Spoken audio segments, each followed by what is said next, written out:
Our first type of transformation is called a slide. How it works is it's going to move an object. All of the transformations are kind of going to move objects, so that's a very general term, but I really just couldn't think of better words to describe exactly what's happening there. Another name for the slide is a translation.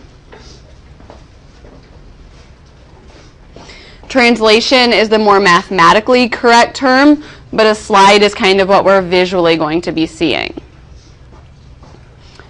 To do a translation or a slide, we need two things. We need direction, and we need distance.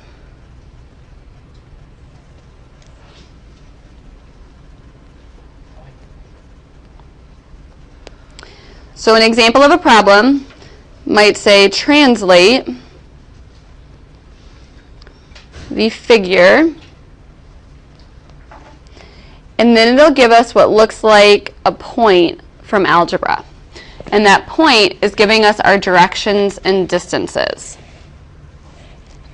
Like in algebra, the first number is like x and tells us our sideways movement, and the second number is like y and tells us our movement. So we also need a figure to move, and you can draw your own figure. You can draw it differently than mine if you want. But it's important that when we create a problem, that our figure we're working with is not like a nice, neat, symmetrical thing, because then it's hard to tell whether we've actually done it properly or not. So it's nice if the sides are distinct. So that's why I made one side kind of rounded and one has the little peak on it, so that we have distinct sides in here. If yours doesn't look just like mine, that's fine. You can draw whatever figure you want. Just try to make its sides be distinct.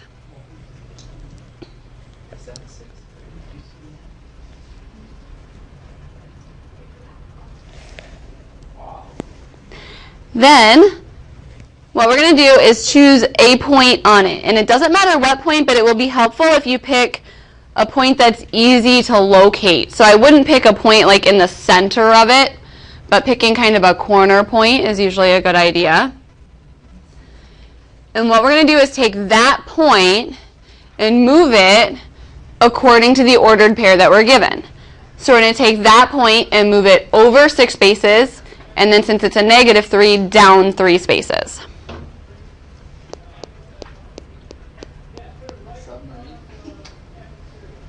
And so that point moves to this new location. So we count over 6 spaces and down 3 spaces. The first number of the point tells us our horizontal movement, positive to the right, negative to the left. The second number tells us our vertical movement, positive is up, negative is down. Positive is right. Yes, positive is right, negative is left. And positive is up, negative is down. So once we have that point, the figure should be exactly the same. So from that point, we can just redraw the same figure with all the same measurements.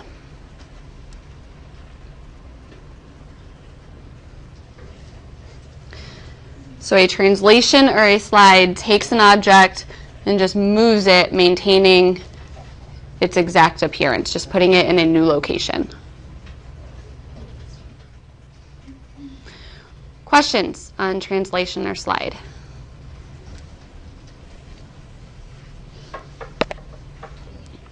Our next one is called a turn. It is going to kind of twist our object. What might be a more mathematical name than a turn? A rotation.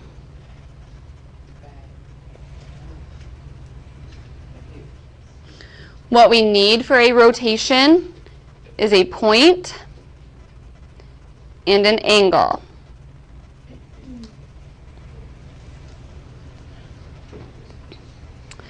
So an example might say rotate the figure 45 degrees. We need to define a point. That's kind of huge. And then we need to draw a figure.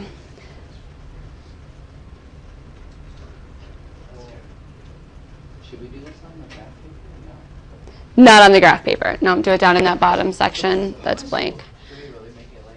You can make your figure different if you want, or you can draw it like mine. But again, as we do these, it's better if it has distinct sides, so not just doing like a square or a triangle or something like that, because then it's hard to tell whether it's actually been accomplished correctly. So you can't really do these with like normal shapes? You can do them with normal shapes, it's just hard to tell whether you've actually done it correctly.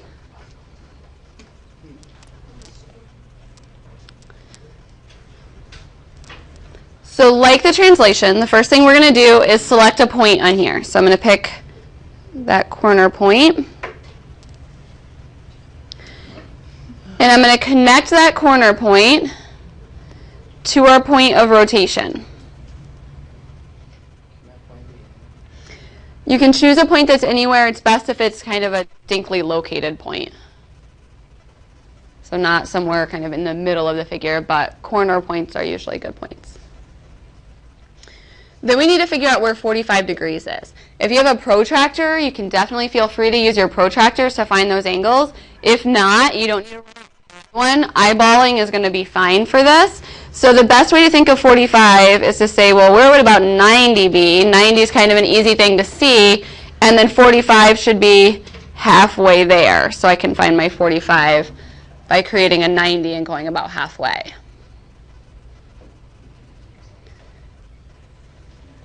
So that blue point is going to go 45 degrees around, but it should stay the same distance away from the point of rotation.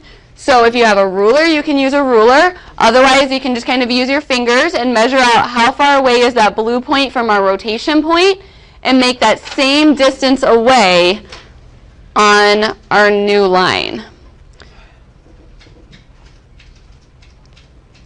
So that blue point's going to be about there. Maintaining out the same distance away.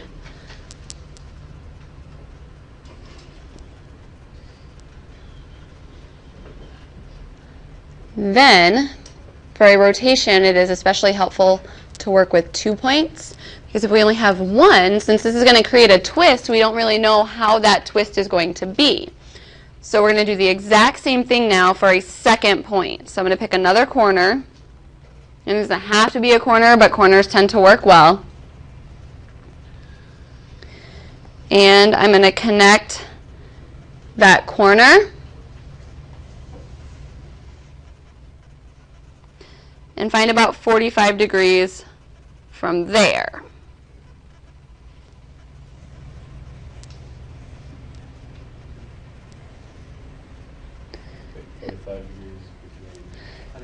Between our connection. So I looked at the difference between my gray dotted and my black dotted, and I made that same approximate width again. So however far the gray and the black were apart, I knew I'd want my next gray and black to be that same distance apart. Then how far that purple dot is from the point of rotation, we want to measure out that distance and make a new dot that same distance on our new line. You don't have to use a ruler. You can just kind of pinch it out with your fingers. I mean, it doesn't have to be exactly perfect. It would be best if we had a ruler, but I'm not going to be that picky about it. We're kind of going for the general idea and process here. Wait, what is that? You just wrote supposed to line up with? The purple dot should match the purple dot. So it should be the same distance away from the center, but it's on the new 45. Now that we have those 2 points, we know how our shape should be oriented, so we can redraw in the rest of the figure. So drawing in that bottom side, what that looked like, the next side, the top, and out on the other side. Trying to keep it as close as it was to the original. I mean, the shape shouldn't be changing, but again, I'm not totally going here, but just more the general idea. So we can see that our new figure, the red one, is a twisted version of the black one. Okay. Questions on a turn or rotation? Yes. Does it matter where you put that black point? The black point will be given to you. So as long as it's not on the figure, it doesn't really matter where it is, but it would be given to you along with the original figure. Our next one is called a flip. How it works is that it's going to turn the object over.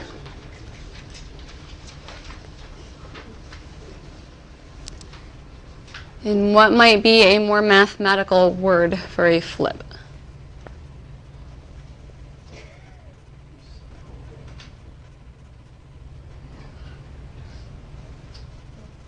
A reflection.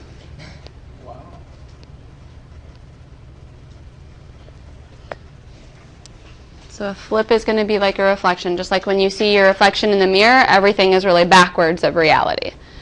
So a flip or a reflection is going to take our figure and turn it over. So everything's going to be backwards. What we need for that is a line.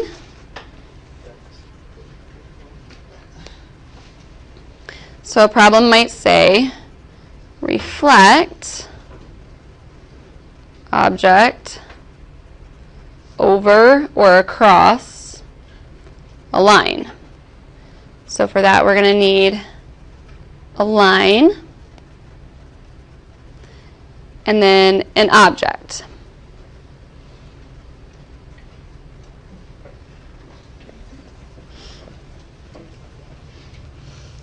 Once again, it doesn't really matter exactly what your object looks like as long as the sides are distinct from one another.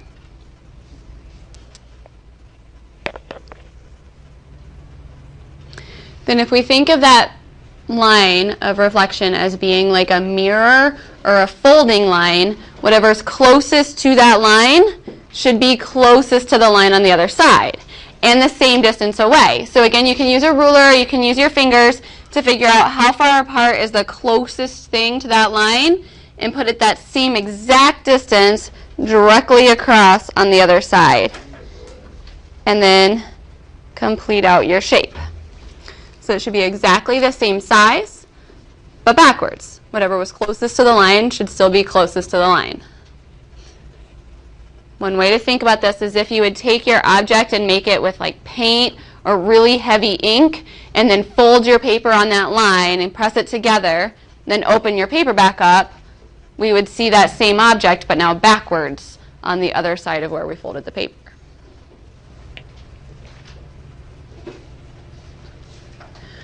Questions on a flip or reflection? This one is called a dilation or dilate. That's the actual math term for it. So in all the other ones, we were kind of giving a more general name, and then we came up with the math name later. Dilate's actually the math name on this one. Where have you heard the word dilate before? When you go to the eye doctor and they dilate your pupils, what does that mean? They make them bigger so that they can see into your eyes better. So a dilation makes something bigger or smaller. It's the same shape,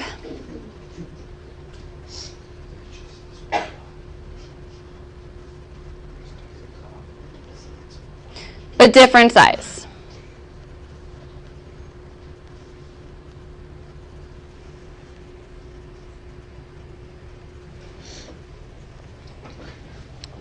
So another name would be a grow or a shrink.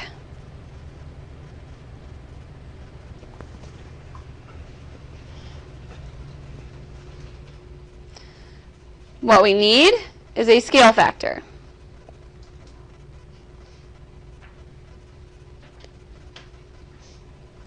So a problem might say, dilate figure 2 times, giving us our scale factor. A dilation can be a growth or a shrink. If that growth factor is bigger than 1, so like 2, this is going to be a growth. Our answer should be twice as big as the original. If that growth factor is at fractions, so like a half, then our answer should be half as big as the original, so that would be then a shrink. What about if our growth factor was 1? It wouldn't change at all. That would actually be exactly the same, so that wouldn't be much of a dilation. So for my figure, I'm just going to do a little house.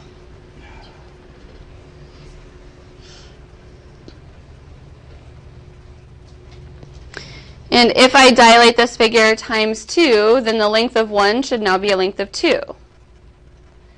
And the length of 2 should now be a length of 4.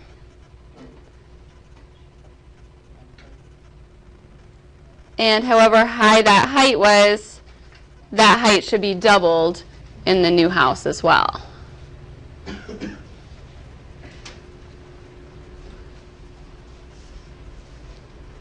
just kind of guess. Yeah, you could use a ruler or you can just kind of measure it out with your fingers again. But since we're labeling numbers here, it's not as big of a deal that it stays perfect. What's different about a dilation than the other 3 that we talked about?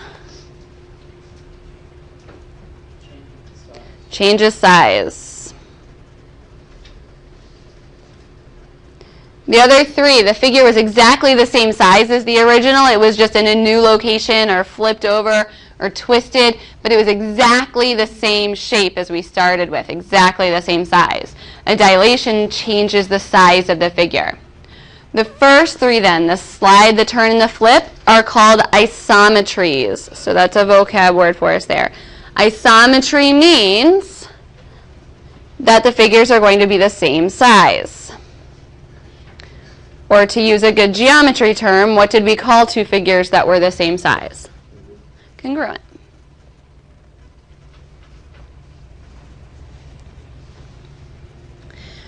Dilating, however, makes a different size, but that shape is what to the original? Good math word. Similar.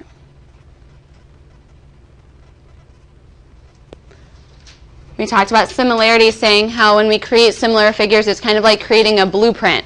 That we don't make our blueprint the actual size of the building, but it should look just like the building, just a different size. And so that's what we're doing when we do a dilation. Questions?